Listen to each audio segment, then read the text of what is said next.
Dovresti comprare qualche altra cosa da mangiare per la tua famiglia. Ah, sì, è vero, sì. È 2 giorni che giro per la città e ho completamente dimenticato che ero uscito di casa per comprare il pane.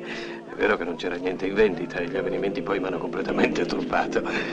Cosa potrei prendere? Ah, dammi quel polpo. Sembra bello.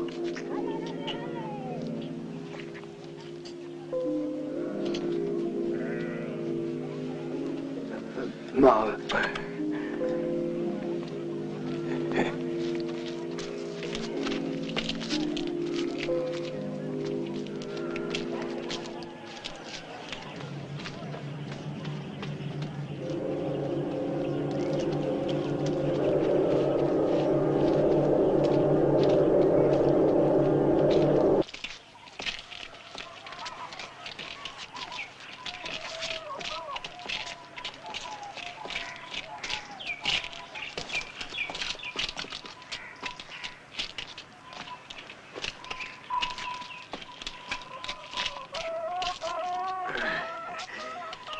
A presto, Critone.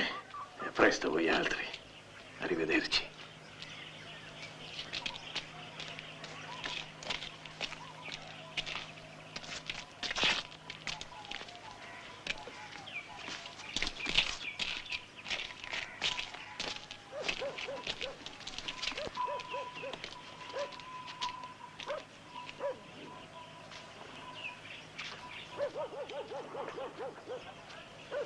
Che fai?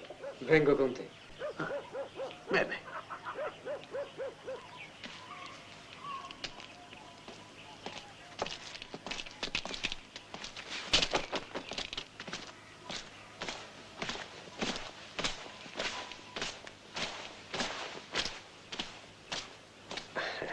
Ti ho portato da mangiare.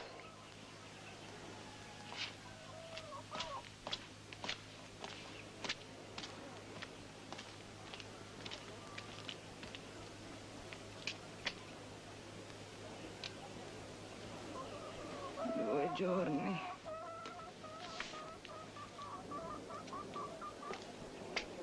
Due giorni d'angoscia. Con gli spartani ovunque, la città piena di pericoli. E torni a casa perché ti si faccia da mangiare, te ne infischi se i tuoi figli hanno fame, per te conta ad andare a chiacchierare con i piedi nella polvere.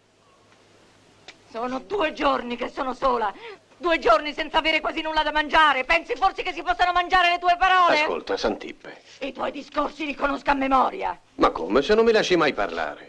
Atene, la sua città è vinta, gli ateniesi si fanno massacrare e lui va passeggiando con dei fannulloni, dei cialtroncelli che l'ascoltano. Su via, Santippe. Hai annoiato tutti con i tuoi discorsi e invece di schernire la pretesa ignoranza della gente faresti meglio ad osservarti. Ma guardati, guardatelo questo pulcioso!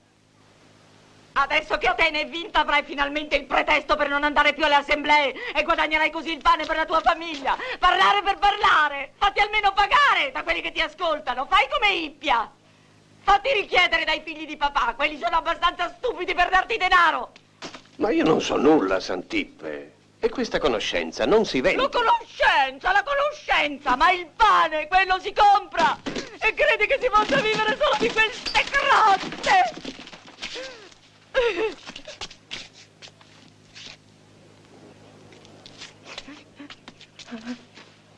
Ti supplico.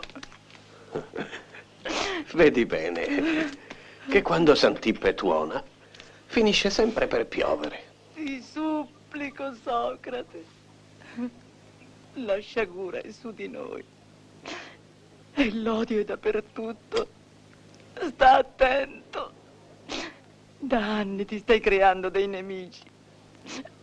E l'ingiustizia arriva a colpire così presto.